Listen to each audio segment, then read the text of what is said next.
Bagi trader, mari kita analisa yang namanya USD JPY.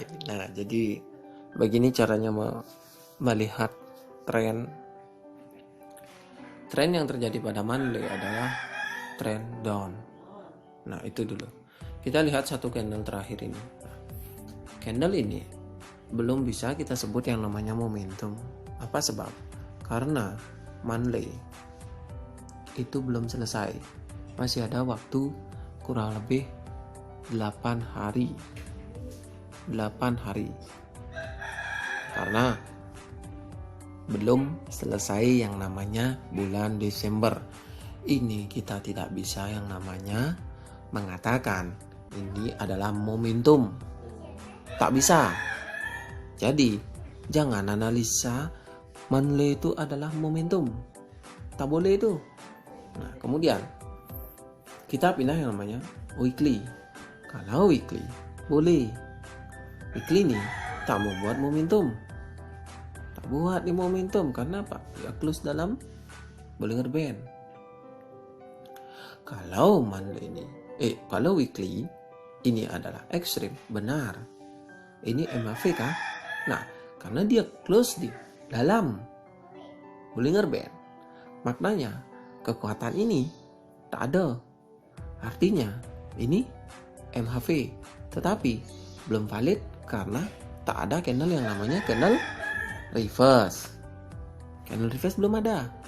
Oke, sampai di sini weekly kita tahu dia ini tak membuat yang namanya momentum. Lalu candle close di dalam Bollinger Band. Itu dulu ingat. Baru kita yang namanya ke daily. Nah, daily ini candle ini sudah close.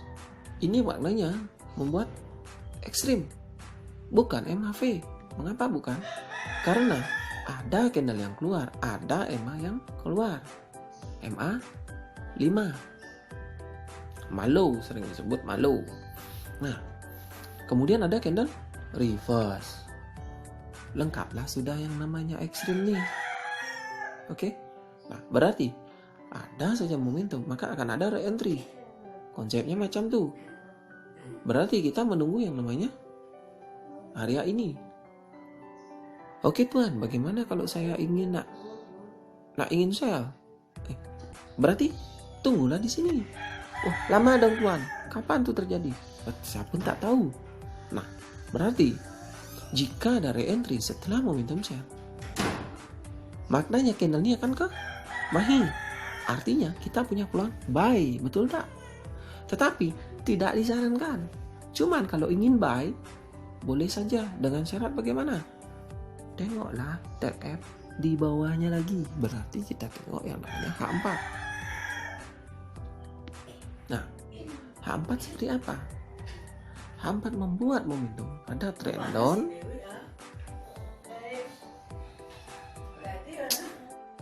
Nah, kita lanjut. Kemudian kita tengok ini momentum, ini re-entry, ini keluar sedikit. Nah, saya anggap ini belum momentum sih. Kenapa? Karena dia keluar setengah. Ini meragukan. Artinya ini re-entry, ini adalah MAV. Macam tuh. Lalu di H4 ini membuat CSAK. Maka ini area re-entry. Area re-entry ini adalah ini. Kita validkan lagi. Berarti jika re-entry, maknanya S1 harus membuat MHV. Market hilang volume. Nah, di sini jika hari Senin besok membuat momentum, re-entry itu batal karena ada momentum. Jika M15 membuat momentum up, uji ini terbang. Jika ini membuat momentum up, target TP adalah nih, mahi S4. Ini cara membaca saya. tak tahu yang lain, mungkin punya kepahaman berbeda. Tetapi seperti inilah teknik saya membaca BBMA Oma Ali. Nah, simpelnya seperti itu. Jadi kita lihat monthly, kemudian weekly, macam ini satu-satu kita lihat. Ini semua trend down. Daily pun trend down. H4 sama trend down, membuat Cesaka. Hati-hati, ini membuat stop lubang. Jika ini nak membuat stop lubang, maknanya daily ini bersiap-siap untuk membuat re-entry sell.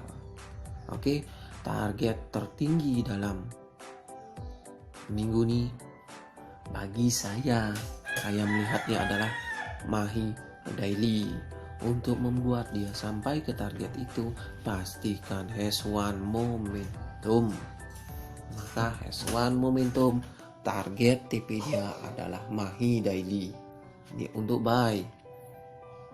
Kemudian sekarang ini kita tak tahu nih market ini membuat apa. Apakah dia akan momentum? Nah, jika dia ini momentum, tak valid lah re-entry H4 ini. Seperti itulah yang gambarannya untuk UJ. Nah, selalu pastikan terendah adalah M15. Awal dia membuat tidak momentum, itu salah satu memvalidkan ciri-ciri dia re-entry H4. Nah, jadi sekian video dari saya untuk analisa UJ. Ingat, analisa ini baru sebatas analisa. Tidak mungkin akan tidak akan mungkin benar 100%. Mungkin ada kesilapan yang saya lakukan, harap dimaafkan. Dan setiap video yang saya buat tolong dikoreksi kembali. Jangan diikuti dan jangan langsung percaya. Oke trader, salam profit konsisten dan tentunya salam layar.